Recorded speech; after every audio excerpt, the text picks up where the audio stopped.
And we're back. In the beginning of this month, as part of the Copa Latina, the Haitian soccer team played against the Argentinian team in Miami. The Haitian team came very close to winning the game, but lost due to a penalty. Argentina won the game 5-4. Congratulations, Argentina. But we also have to congratulate the Haitian team, being that they played very well. So even though the Haitian fans were not very happy, they left the game with pride. Let's watch a summary of this game.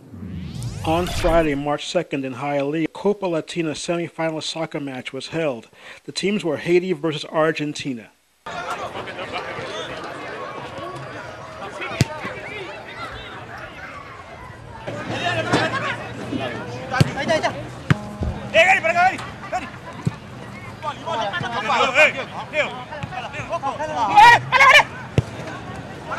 While in the beginning both teams seemed to come out strong, behind the scenes something was wrong. Something was wrong with Haiti.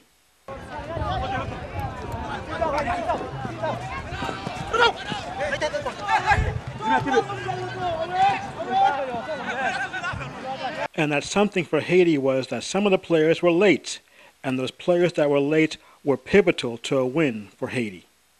At the halfway point of the semifinal match between Haiti versus Argentina, the teams were stuck at 0-0, and the coaches were visibly upset with some of the players being late.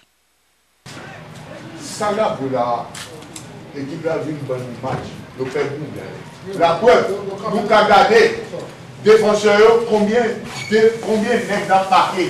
Il y a 4 ou 5 défenseurs dans le paquet, combien nègres? 2 nègres. I managed to get a quick interview of Coach Lafatoun Ilan of Haiti. So, Coach, 4 players came late. How is that going to affect the game for the second half? Because they're not come early, that's why my team gonna affected. But now they're coming. They try to make some changement, and then this game we start now is gonna be better for Haitian people when the game this night. They're going to be allowed to play. Lot of play. They come in. We restart the game by 0. I think everything gonna be all right for a Haitian team. Now, with all this going on, Haiti versus Argentina for the semifinals was still stuck at 0-0 at the end of the game.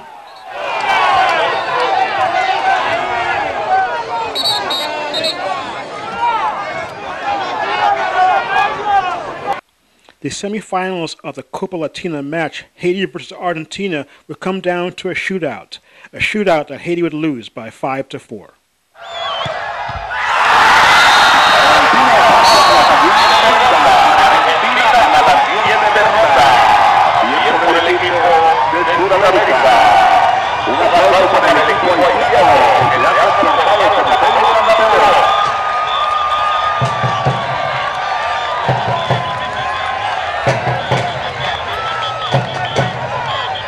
After the game, the players and the coaches were visibly upset.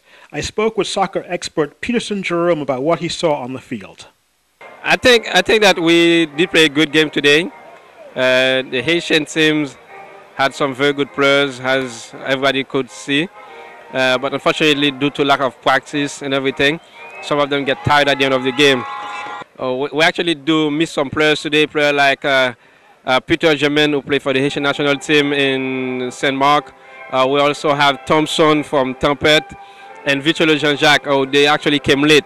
You know the situation in here in Miami. Some of the players actually had to go to work. They actually came from far. Those 3 players came from West Palm Beach. They didn't get a chance to make it on time. And those 3 are the difference makers on the team, because a guy like Peter Germain with a lot of experience that he has. We have Thompson, who is a finisher. We have Vitolo Jean-Jacques with experience playing in the USL last year. It could have made a big difference. Unfortunately, they have a chance to make it on time. But we're not gonna take anything away from the other team. The Argentinian team has a very good team as well. And they hold the ball very well. They move the ball very well. And they didn't get tired like the Haitians were tired. You can tell that's the team that actually practice. They've been together for a while. And that's what we need as Haitians. We don't not just come play the game, but we need to make an effort as well as soccer players. They need to come to practice at least once or twice a week. You cannot just relate on your talents, thinking that you're a very good player, you're always going to be a good player. And you see the sign of fatigue at the end of the game. That's what happened. But overall, it was a very good game. I'm Nick Lawrence with the Haitian News. We hope to see the Haitian team more often in soccer games in South Florida. I'm sure the Haitians who are over 35 know exactly what I'm talking about, being that they probably remember the days when our soccer team was very famous internationally. We would love to relive those days again. Moving on to the music scene, the 9 Mile Festival that took place in Virginia Key this year featured many Caribbean artists, including the Marley Brothers. Let's take a look. Out in the street, they call it